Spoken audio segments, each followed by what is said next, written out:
1. While pressing the start button,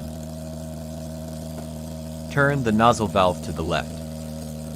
Adjust the valve properly.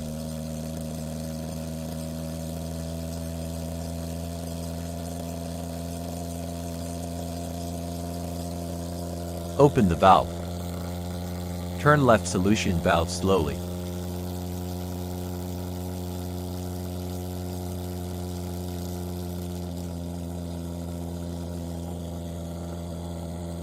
Let's adjust the amount of fog sprayed.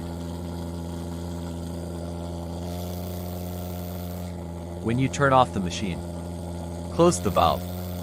Turn right solution valve. Push the stop button. Take the lid off.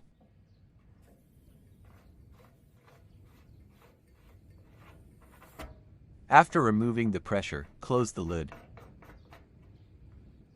Thanks for using our product.